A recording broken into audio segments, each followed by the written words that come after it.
Guys, welcome to Food Diary Friday. So I'm back in my garden still because it's lovely weather. So I want to talk today about carb cycling, carbohydrate intake, and just give you sort of a little bit of knowledge on it. Generally carb cycling, what I want to discuss.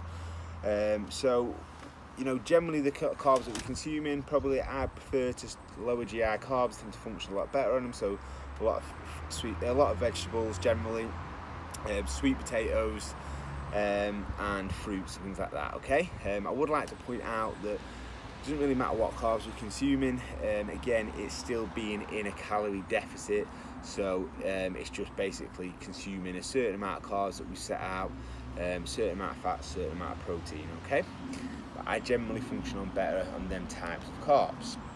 Higher GI carbs such as white potato and oats, I have them.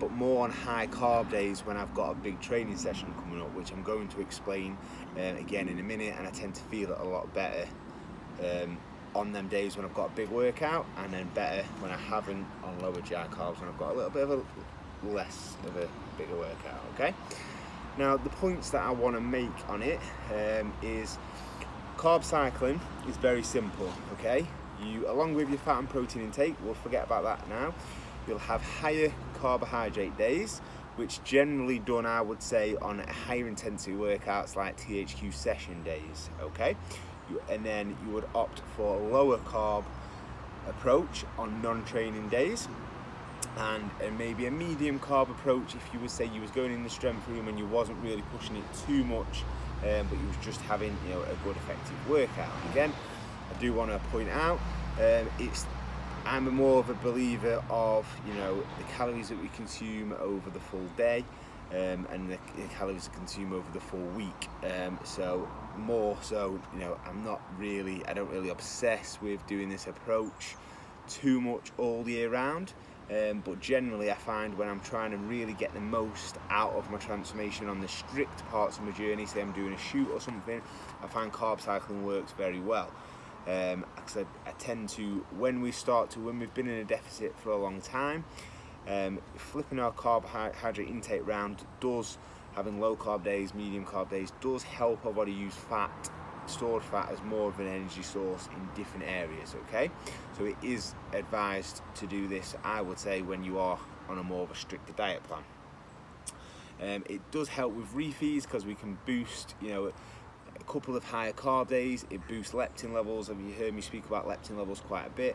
Leptin is a hormone that gets down-regulated through dieting.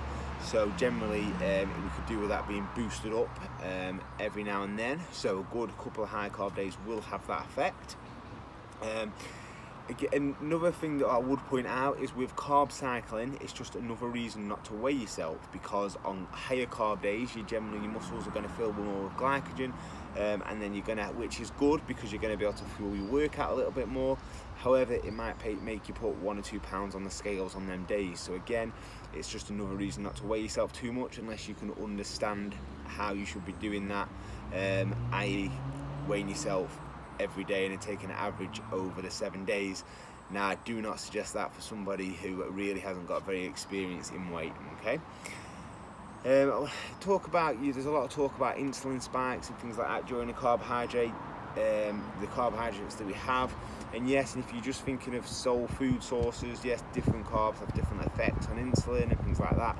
But I generally find a balanced diet approach, generally if you're consuming a mixed amount of protein, that you can actually, by doing that, you can sort of combat most of these insulin spikes and things like that. So a balanced diet overall, a balanced amount of carbohydrates throughout the 7 days with protein and fat intake, you will be absolutely fine. Now, carbohydrates before bed, there was a myth that carbohydrates before bed was you should avoid that. I'm sure you've heard the no carbs after 6 p.m. and things like that.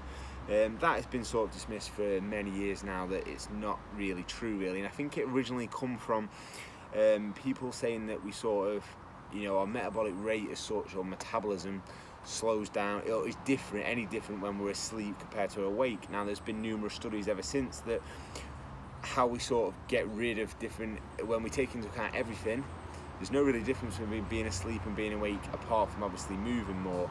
And if your calories are on point, then there's no really difference in your metabolic rate, so you can eat carbohydrates at any time of the day in the evening if you wanted to. Okay, but I generally find it's good ethics, I would say, to have a lot of carbohydrates pre-workout. If you're on big days, maybe some during, if you want a banana or something like that, and then some post on your higher carb days. On non-training days, I would just try to maybe definitely lower GI carbs, some more vegetables. I would take that approach, and that generally will give you a good balance and overall decent results, I would say.